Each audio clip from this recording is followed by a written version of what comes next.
ब्राह्मण जो हम लोग के पूजनीय है वो रामायण को गाली नहीं देंगे, वो गीता को गाली नहीं देंगे और ब्राह्मण को राजपूत से किस तरह से अलग कराया जाए इस विषय पर इनका सोच है।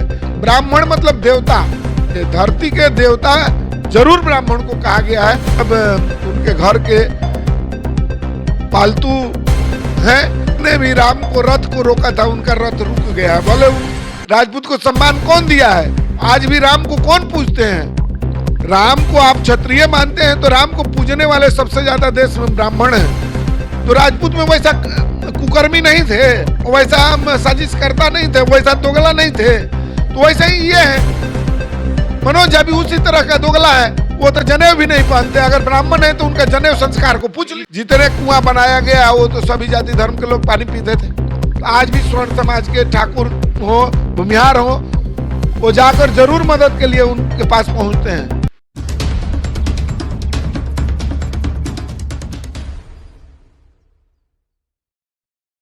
करनी सेना के प्रदेश अध्यक्ष के पास आए हुए हैं हम लोग, रिंकू मुखिया जी के पास आए हुए हैं, जिसमें हम लोग जानेंगे मनोज झा के जो द्वारा जो संसद में कविता पढ़ी गई थी उस कविता पर काफ़ी बवाल मचा हुआ है। ठाकुर समाज के लोग जो हैं, राजपूत समाज के लोग जो हैं वो काफ़ी गुस्से में हैं।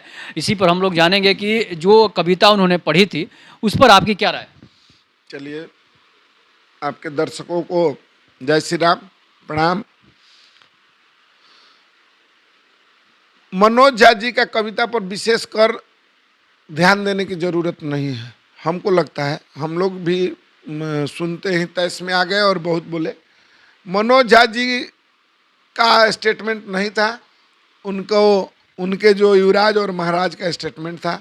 आपको लग गया होगा सोशल मीडिया के माध्यम से, तो उस पर ज़्यादा ध्यान देने की जरूरत नहीं है। एक साजिश के तहत उनका जो हर चुनाव के पहले एक उनका रणनीति बनाने वाले जो रणनीतिकार होंगे उनके द्वारा एक मसाला डाला गया, क्योंकि महिला बिल का संबंध था और महिला बिल के संबंध में इस तरह का भाषा बोलना, एक तरह से इसको राजनीतिक रूप से समझिए। इसमें आपको सोचने की बात है। ब्राह्मण जो हम लोग के पूजनीय है उनके साथ में आपको लड़ाना, इसके बाद और भी आप बात आएगा और भी बहुत कुछ आएगा। अभी चुनाव है, क्योंकि इनका समझ रहे हैं कि एक दो जो पार्टी के शीर्ष हैं उनके बनाम अदर हैं, इस बात को जान गए हैं।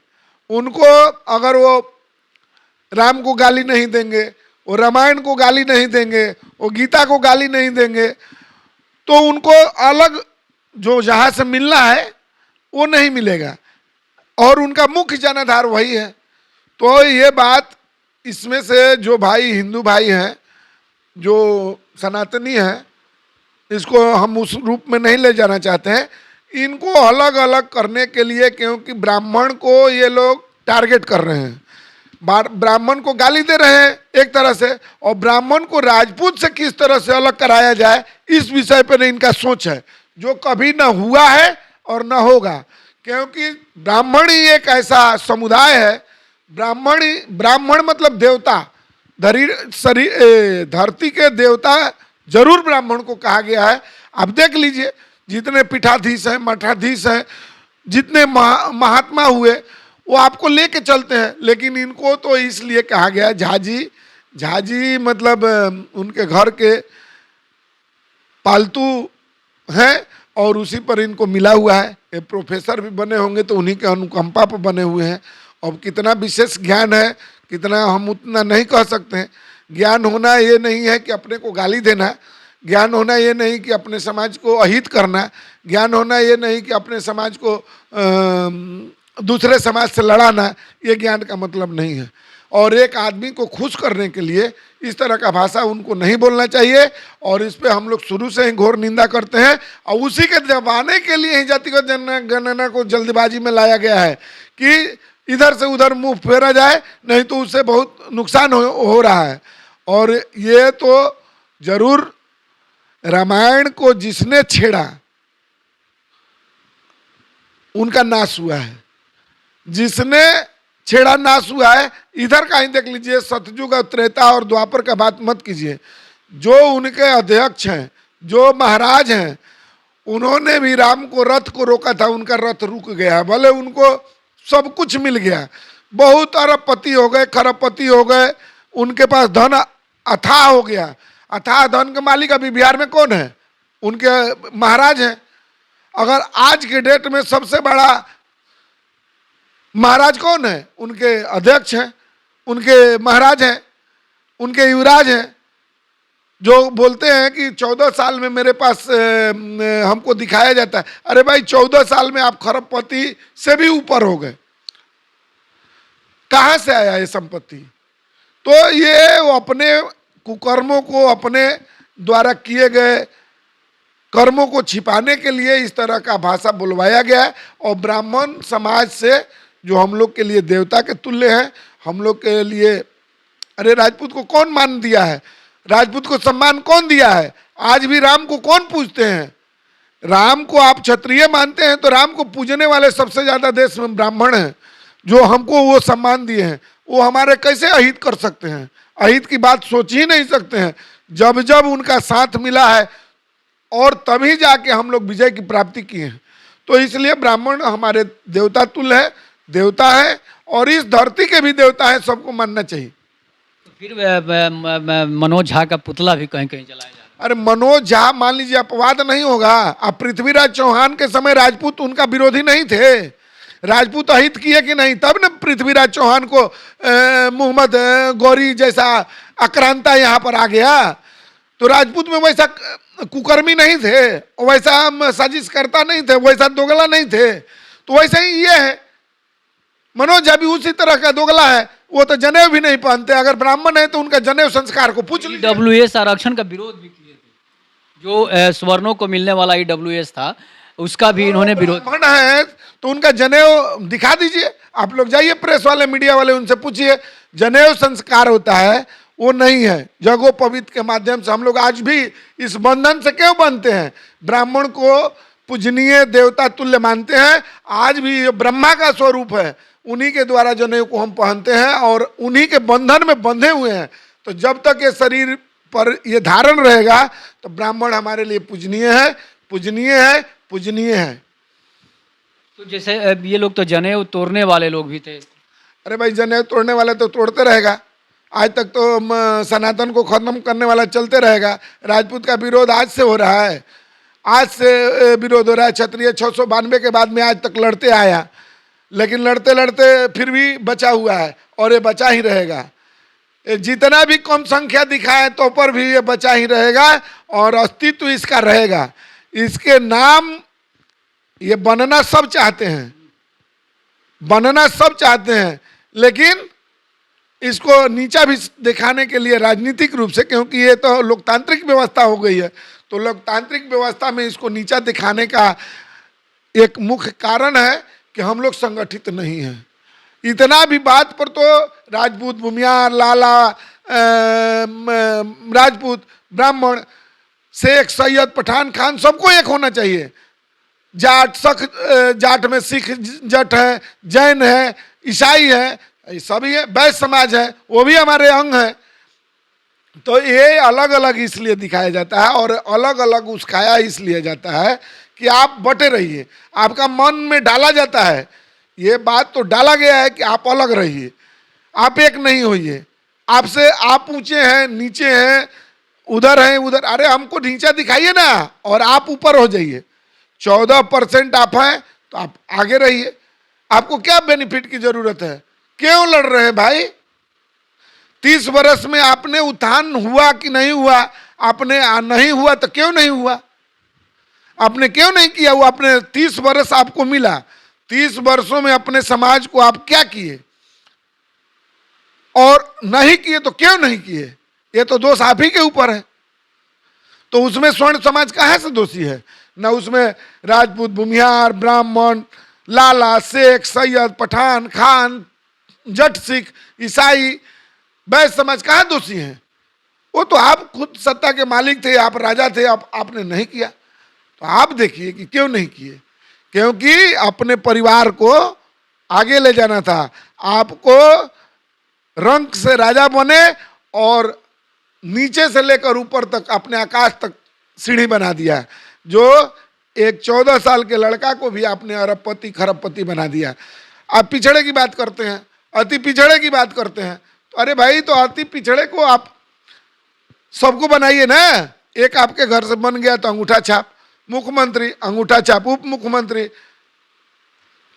और भी और क्या बोला जाए, आप ही के घर का मंत्री होगा, उप मुख्यमंत्री होगा, आप ही के घर का सब होगा, आप ही के घर का अध्यक्ष होगा। तो ये तो पार्टी आपने अपने समाज को भी बुर्बक बना के, आपने समाज को जात पात में उलझा के, उनका क्या भला हुआ है? तो इतना 30 वर्षों में तो उनको भी अरबपति खरबपति होना चाहिए था। नहीं तो हुए हैं, तो सार्वजनिक करके उनको आप अगड़े में जाइए। अरे जिसको रसातल में ले गए 30 सालों में, स्वर्ण समाज को आपने दबाने का काम किया, नरसंहार के माध्यम से मारने का काम किया, बेरोजगारी के तरह से मारने का काम किया, हर तरह से हम लोगों को प्रताड़ित करने का आपने काम किया। तो अभी भी स्वर्ण समाज, जो शेख सैयद पठान खान, जो भी हमारे मुस्लिम भाई हैं, जो उनको भी स्वर्ण आप मानते हैं, लेकिन वोट में आप अपने तरफ खींचते हैं कि वहाँ हिंदू मुस्लिम कर देते हैं। अरे उनको भी आप अलग कीजिए, तब आप देखिए कि कहाँ हैं आप, आपकी हैसियत कहाँ है। तो ये हमारी कमी है, और हम ही निवेदन करेंगे आपके चैनल के माध्यम से, अभी भी सब कुछ छोड़कर एक बनिए। और जैसे आप लेकर पूर्वज आपके चले हैं, 36 कौम के आप अगर बनते थे, 36 कौम को आप लेकर चलते थे। ठाकुर का कुआं का बात कर रहे हैं, तो ठाकुर का कुआं ही ऐसा है, अभी हमारे गांव में भी ले लीजिए, जितने कुआं बनाया गया वो तो सभी जाति धर्म के लोग पानी पीते थे। एक भी पानी से प्यास से तो नहीं मरे, एक भी भूख से तो नहीं मरे। अगर आज भी गांव में सुन लिया जाता है कि इसके घर में राशन की अभाव है, सरकारी व्यवस्था नहीं पहुंची है, उसके घर में शादी से वंचित है, शादी नहीं हो पा रहा है, तो आज भी स्वर्ण समाज के ठाकुर हो, भूमिहार हो, वो जाकर जरूर मदद के लिए उनके पास पहुंचते हैं। लेकिन उसको तो तोड़ा गया है इतना, उसमें अलगाववाद इतना कर दिया गया है, उसमें जहर इतना घोला गया है कि वो सब करते हुए भी आप वंचित हैं, सब करते हुए भी आपको वो नहीं समझ रहा है, हम भी उनको नहीं समझ पाते हैं। कहीं ना कहीं जरूर कमी है, उस कमी को पाटने की आवश्यकता है। मनोज झा को हालांकि किसी ने सपोर्ट ब्राह्मण ने नहीं किया है, लेकिन एक ब्राह्मण है जिनका नाम टूना जी पांडे है, वही एक सपोर्टर है, बाकी कोई ब्राह्मण सपोर्ट। अच्छा, एक बात बताइए कि रावण का सपोर्ट में कुंभकर्ण गया था, लेकिन कुंभकर्ण किस मन से गए थे? रावण का सपोर्ट मेघनाथ किए थे तो किस मन से किए थे? मंदोदरी किए थे तो क्या उनको सलाह नहीं दिए थे कि आपने जो किए हैं वो कर्म गलत है? तो देख लीजिए आप, मतलब हमारे तो धर्म ग्रंथ खुली किताब है, उसको देखिएगा तो पता चल जाएगा। रावण जैसे ज्ञानी को भी समझाने के लिए कुंभकर्ण भैया वो क्या थे और क्या है, उनके सामने इस तरह से नहीं करना चाहिए। तो वो कह ही नहीं सकते हैं, लेकिन मजबूरन भी जाके युद्ध भी किए। तो टूना पांडे हो सकता है कि उनके मानसिकता से प्रभावित हो, उनके विचार से प्रभावित हो, लेकिन सभी ब्राह्मण, आज सर्वेश पांडे जी को ले लीजिए, आज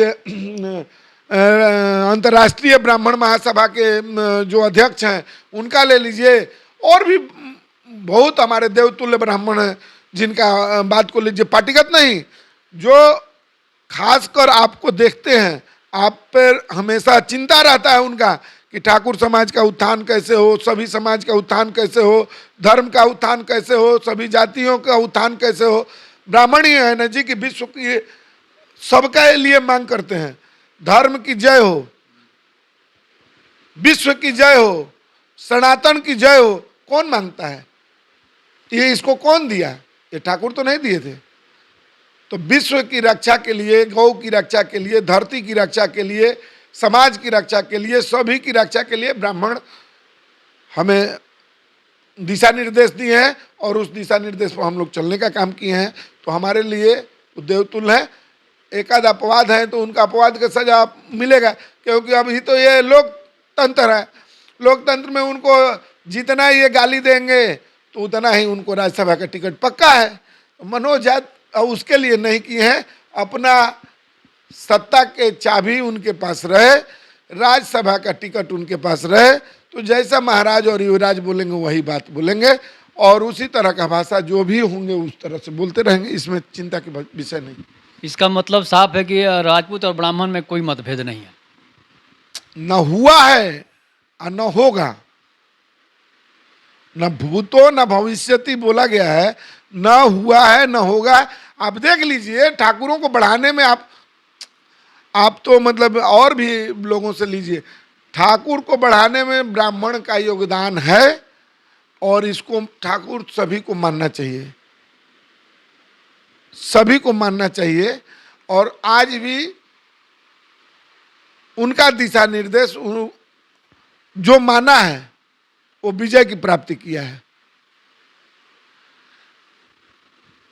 पृथ्वीराज चौहान को घेरवाने वाले कौन थे?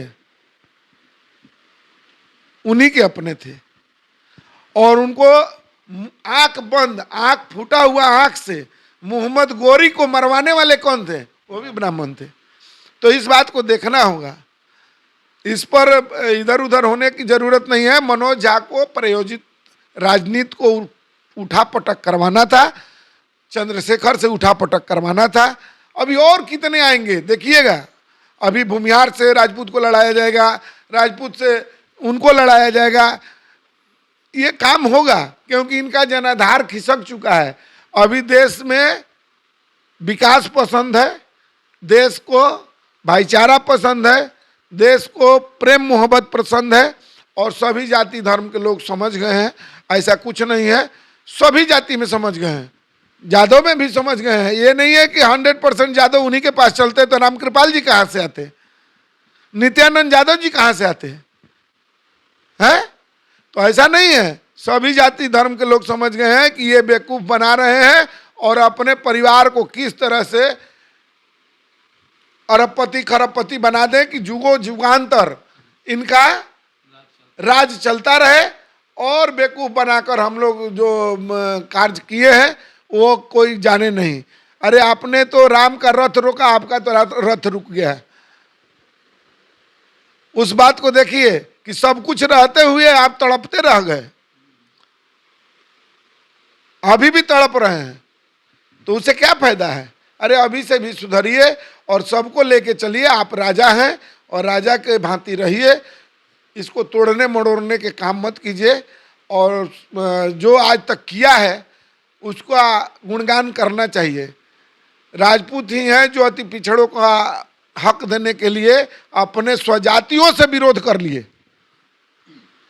अगर बीपी सिंह नहीं होते और बीपी सिंह को भी यही मनसा होता कि तो पूरे देश उनको हाथ पर उठा के रखता, स्वर्ण समाज उनको हाथ पर उठा के रखता है। लेकिन वो अपने को भी विरोध करने के लिए ताकत रखते हैं कि जब अपने भी गलत करते हैं तो विरोध करते हैं। लेकिन वो गलत नहीं किए थे, उनको गलत पेश किया गया और अपने ही समाज के लोगों ने उनको खलनायक बना दिया। नहीं तो आज पिछड़े का अति पिछड़े का जो बात करते हैं वो कहीं पैदा नहीं लेते। बीपी सिंह की देन है कि उन्हीं के देन है कि आज पिछड़ा समाज अति पिछड़ा समाज बड़ा है, ये बीपी सिंह का देन है। तो कौन थे? वो ठाकुर थे, वो राजपूत थे। चंद्रशेखर जो चंद्रशेखर सिंह थे उनका भी हाथ होता है कि लालू प्रसाद यादव को सीएम बनाने में उनका। अरे सभी का देखिए, एक दिन का रिपोर्ट जो हमारे वो क्या नाम है सांसद महोदय हैं जो अभी नहीं है, अभी अपने पुत्र को खड़ा किए हैं, उन्होंने बोला था पिछड़ा अति पिछड़ा को दलित समाज को बढ़ाने में ब्राह्मण क्षत्रिय भूमिहार सबका योगदान है। अगर नहीं रहता, इस पर किसी दिन विशेष चर्चा कीजिएगा। हम इस पर मतलब मेरा जितना समझ है हम जरूर कहेंगे। अपने समाज को अपने समाज को से विद्रोही विद्रोही बन गए ना बीपी सिंह। और आज सबके लिए उत्थान की बात सोचे। भूदान पहला करने वाला कौन था? भूमि का दान पहले कौन किया? बीपी सिंह ने। जब देश बना तो देश पर सबसे ज्यादा रियासत का दान किसने किया? क्षत्रियों के पास था। तो उन्होंने अपने पूरे रियासत को लड़ते लड़ते भी जो बचाए थे उसको भी भारत को एक करने के लिए 565 रियासत को दान किया और तब जाके भारत बना है। लेकिन उसको कौन नहीं जान रहे कि कुछ कमियां हैं, कुछ बोली, कुछ मान सम्मान की भाषा में चूक हुआ है, जिसके कारण जो समाज आपके छत्र छाया में रहता था, जो समाज आपके साथ कदम से कदम मिलाकर चलता था, आपके हर युद्ध से लेकर राजनीति तक हर समय साथ देता था, वो आपसे कुछ अलग हुआ है। इस पर सोचने का विषय है। केवल हमारे जो आगे के नेता हैं उस विषय पर सोचें कि जरूर कुछ ना कुछ चूक हुआ है, और नहीं तो बीपी सिंह का ही देन है कि आज पिछड़ा अति पिछड़ा समाज आगे 30 वर्षों में बढ़ा है। ये लालू जी का देन नहीं है, ये मुलायम सिंह यादव जी का देन नहीं है, शरद यादव जी का देन नहीं है, ये बीपी सिंह का देन है। और बीपी सिंह ने ही पिछड़े की बात को सोचे और उनको बढ़ाने के लिए अपना समाज को भी ताक पर रख दिए कि नहीं, उनको भी बढ़ना चाहिए, उनको भी देश के हर चीज में हकदारी मिलना चाहिए। तो ये तो बीपी सिंह का देन है, इनका क्या देन है? ये तो राजनीतिक रोटी से कर रहे हैं, इनके देन से अति पिछड़ा समाज बढ़ा है। ये केवल बीपी सिंह के देन से बढ़ा है। तो आज आपने जाना मनोज झा के बारे में, जो उन्होंने बयान दिया था, उन्होंने कविता पढ़ी थी, उसके बारे में करनी सेना के प्रदेश अध्यक्ष रिंकू मुखिया जी से। तब तक के लिए नमस्कार। आप अपनी प्रतिक्रिया जरूर दीजिएगा। धन्यवाद।